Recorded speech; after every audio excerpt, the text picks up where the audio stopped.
All right. Hey everyone. This is Maddie. I've been working on something fun I thought I'd share today. It was actually an extended carnival, which is kind of a fun thing for the Wild of the Witchlight. It's right now. It's a part of this Witchboard mural board that I've been working on. It's kind of just a whiteboard. We're definitely in a draft situation, but if you're familiar with Rime of the Frost Maiden, I worked on a thing called the Frost Board, which kind of goes through a whole lot of stuff. It's DMs only, spoilers, but yeah, might be something that you might have interest in. But I wanted to recreate something similar to this for Wild Beyond the Wild Beyond the Witchlight. And actually started where I'm trying to put together, still in very early draft form, kind of a DM's guide to kind of help you just kind of get a summary if you're trying to run it multiple times or whatever, and people go to different locations, the kind of things they'd run into, some mood indicators, something that kind of shows you, events or areas that will either increase the mood, decrease the mood, a chance to do both, and things that are affected by the mood. But yeah, I'm working through that a bit, and I'll have some explanation and some handy little, find it on the map things that kind of take you to that spot on the map. And if you need more information, there's a board with tips and everything. So anyway, working on that a bit now on the Witchboard. But anyway, one thing that kind of ended up working on was this extended carnival idea, which is basically just all the things that don't have something. Now that I've kind of gone through a lot of the stuff on the right that are part of the module, I thought it'd be really cool to kind of create things that aren't part of the module. If your players kind of want to explore areas that they haven't explored before, or you're running it for the 90th time, or they want to get really deep in the carnival, they spend a lot of time here, then I thought it might be good to kind of build up some of this stuff. So I was going to run through some of this. I'll be growing it, so it doesn't really matter. One of the first things that happens as you approach, whoever has the highest passive perception swears that they saw one of these stone pillars move. So these stone pillars are the opening, like they're just here in the artwork, and I love how many details are on the map. It gives us so much to work with. But there's a reason for that, kind of a hint for later. For example, this little stone pillar who's in the snail racing area, I've got a little thing that says Steve the Stone Ring by the Carousel. So let's look at that real quick. So if we go over to the Carousel, there's these 7 stone pillars here. And I thought it'd be interesting to say, hey, there's supposed to be 8 of these here. Each are, interestingly shaped earth elements that help set up the carnival. They're kind of like magical hands that help set up and tear down. One of them got tired after setting things up in the snail races and took a nap there, or is resting there. Your goal, the player's goal, could be to coax him back there, and there, the player, it could give them a warning. The player's a warning as a reward. It warns them not to accept the stone ring in Chapter 3. So one of the things that comes as one of the possible rewards for finding, Will of the Feywild is the stone ring. And that, if you accept that, you get no save. You just petrify, right? And it seemed like a good thing to hint about early.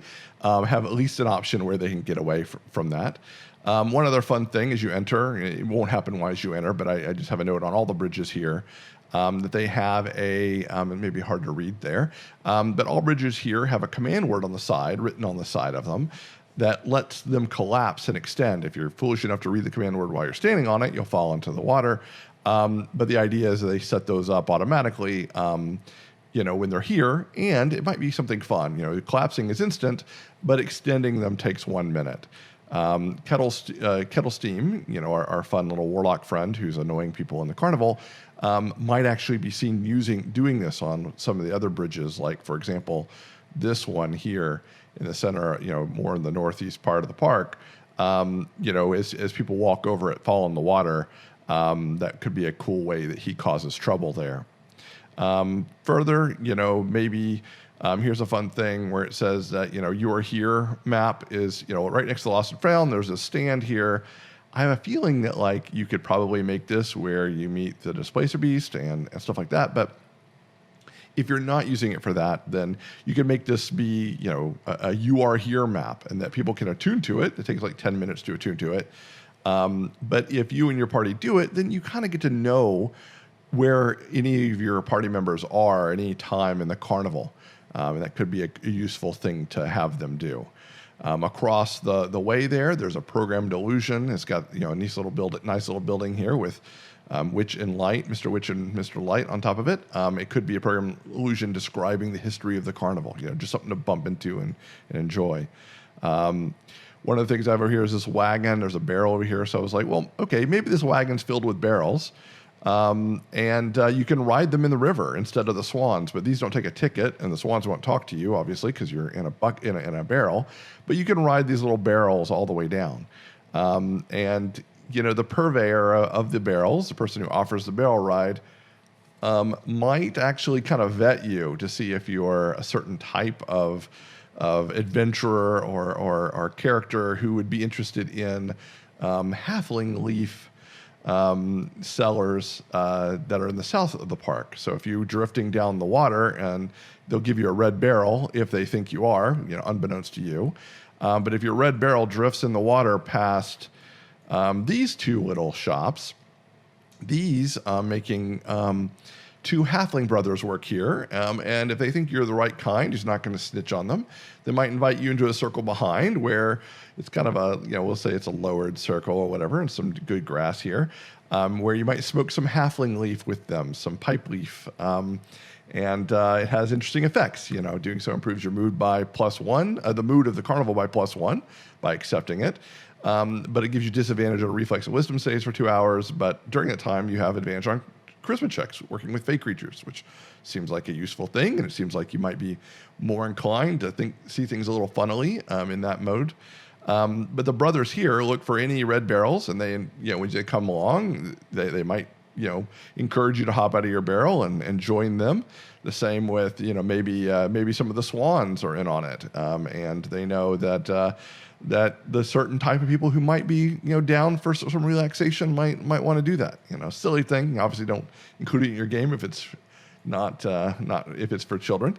Another fun thing here, at the top of the mystery mine, maybe the center eye here is actually, as you get closer, or you climb up, or you're flying over, either from the bubbles or on a dragonfly, you notice that the center of the eye it's a map of Prismere, actually.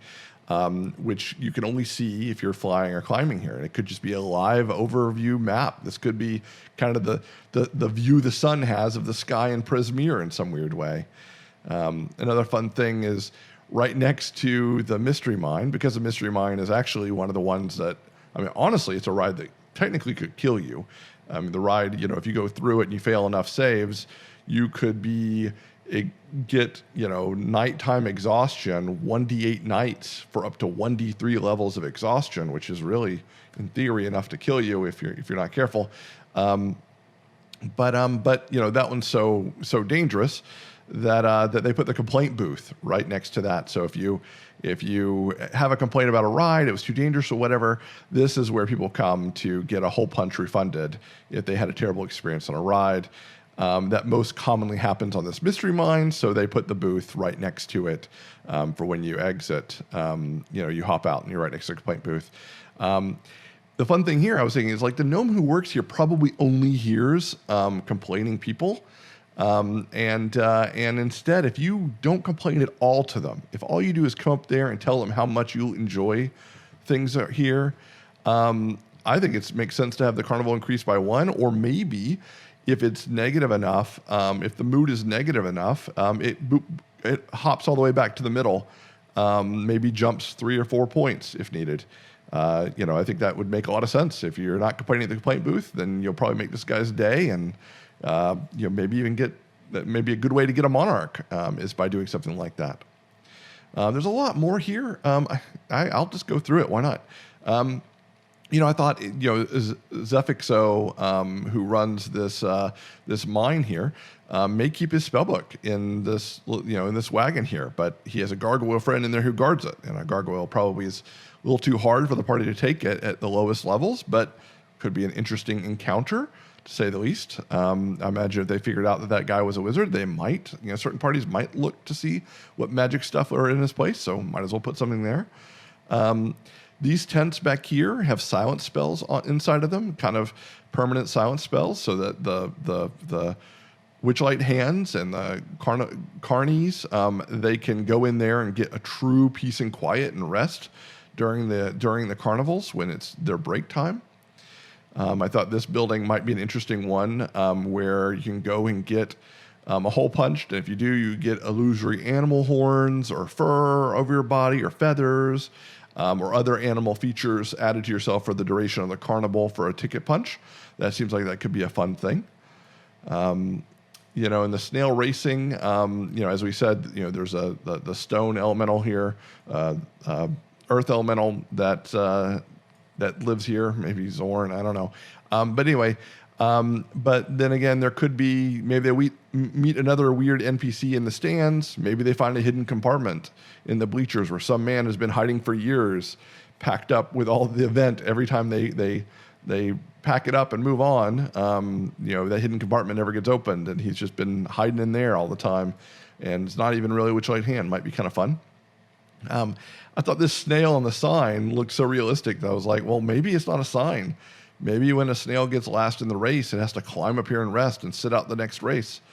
I think it might be fun if the player who loses, if they don't get dismount, they might accidentally get trapped up here. If the snail just kind of goes on its own and they follow it, they might just get stuck up here for a race or two. And might be fun having the party to figure out how to get past that. This shop has like these cool flowers on the roof. I thought this might be a cool Fey flower shop. Maybe there you can buy seeds you can take home with you that grow mega flora. Maybe a large plants like this one or something similar. No real harm in that if you take that out, and maybe if you take that into Prismeer, could do some fun things. I don't know. I was thinking that because of the Hall of Illusions ends up being the entrance and exit from Prismeer, this may be a great place for some of the mist to extend over the river, and it's a common place to be accosted. And maybe even one of the three thieves might even hop on your swan chasing someone who didn't have a ticket past here to get and steal from somebody who they're after. It might be an interesting place for an encounter there. Across the way, this building had almost like a little pond on top of it. So I thought this might be an interesting place where you can play chess against a team of pixie chess masters, all in chess piece outfits. And if you make bad moves using your characters, then they'll jeer at you and argue with you and be unhappy with you. Maybe they're giving you recommendations. And if you don't take any of their tips, maybe they get mad and it reduces the mood. I don't know, but it might be fun to have kind of a little mini chess game there. One fun thing that I thought would be really cool is if these string of lights actually turned out to be, if you look at them closely, they're actually blink flies or, like blink dogs, or whatever. But they're just fireflies of different colors that just blink in and out of existence or move into the ethereal plane. And so I guess if you could see into the ethereal, you may not even notice they were doing anything, but normal eyes, all these strands of these are just little blink flies that are eating honey that comes from this bee place over here. I thought this might be an interesting little, a massive beehive that's under a calm emotion spell. If the mood is getting bad, the spell flickers on and off, and which wouldn't be fun if you do something wrong in the beehive while the calm emotions flickers off. But if you end up touring the whole thing, maybe you get a thimble of royal jelly at the end. And the idea of the royal jelly is that it's a one-use like bead of nourishment. Gives you food for a whole day, and maybe it even grants you the ability to get a cat nap, like the spell. A 10-minute short rest. That seems like it could be a pretty useful little thing to take on your way. I don't know if it's worth it, but maybe one per party would be interesting. Over by the illusion shop, this place has a lollipop on top of it. And so I was thinking, okay, what are cool things you get that are like Fey lollipops? So, one thing could be here for a ticket punch, you could get a lick stone, which is, literally just a lollipop on a stick. It's just a lollipop with the stick. But instead of it being a lollipop, it's a thing called a lick stone. And that's just an infinite lollipop. It's always yummy and sticky. never deteriorates, never goes away. It's not nourishing. It doesn't give you any, it's not actually real sugar or anything. It just has that great taste. But unfortunately, it's always sticky. So you can't really put it in your pocket, or like, what do you do with it? It's just like having a real sucker you're done with. What do you do with it? Imagine if it never went away. You kind of want to throw it away because it's like that forever, but you also don't want to put it on anything. It'll be a fun little gadget. In addition, they might be able to sell you a constantly swirling lollipop. All right. You can actually use this before it melts away as a spell casting focus for 2 days. It's swirling, pretty coolness. But while you've got it, the distraction of the swirling actually makes you have disadvantage on charm spell saves that are made against you. So if someone tries to charm you, you're kind of already in a pre-hypnotic state. But if you use it for charming, you get +1 DC on your own charm spells you cast. So something that only lasts 48 hours or something, probably not too big of a deal, and probably not that impactful, but neat, flavorful. Ha. Nice little pun there. I'm still doing more of these, but like one of the things is like, maybe there's a smoke mephit that lives in the campfire here in a magic circle. So if you accidentally brush up against it, or you're running through here, you might have to make sure you don't accidentally mess up the circle, or the smoke mephit gets out and causes problems. That could be a fun little thing that happens. Over here, each of these buildings look like hats, and there's kind of a stage in the middle. I was thinking maybe you can buy hats from any of these vendors, but they all hate each other because they all sell different types of hats. And they all have arguments why their hats are better. And there's a magician in the middle who pulls things out of hats. But he's so sick of their arguing, he would love to have a hat from a different vendor to use. And maybe he will give you hints or happiness or improve the mood if you could get him another hat. Maybe they're all mad because whoever's hat he's using isn't theirs, and he can never make all of these vendors happy. So maybe getting them someone else's vendor's hat so they're all equally unhappy with him might be better. And actually on the other side of the park, I've got this crooked little witch hat here, I guess. This is a competitor where maybe they could go over there, and maybe this is more of a witch, and maybe she knows a little bit more about the Hourglass Coven and Prismere. It might be useful to be able to get that. I only have a couple other little things. One thing I thought might be fun is if this pearl is a real pearl, but it gets, that's great that it's gargantuan and huge, must be worth a fortune, but it's enchanted to get heavier and heavier the further you take it from here. It's fairly light and kind of be bumped around or rolled around while it's here in the middle of the lake, but the further you take it, the heavier it gets. If the Carnival leaves, it weighs tons and is practically immovable. So therefore completely worthless. I thought that might be an interesting situation to find themselves in. Here's maybe this little butterfly chamber room here is one where you can go and build your own wings station.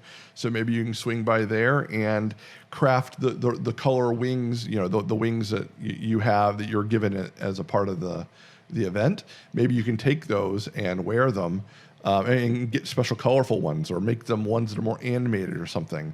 Maybe something special in that room. I was thinking in the Feasting Orchard, this tent here could actually be a guess the flavor game, or it's where you test out new flavors that might be in the next carnival.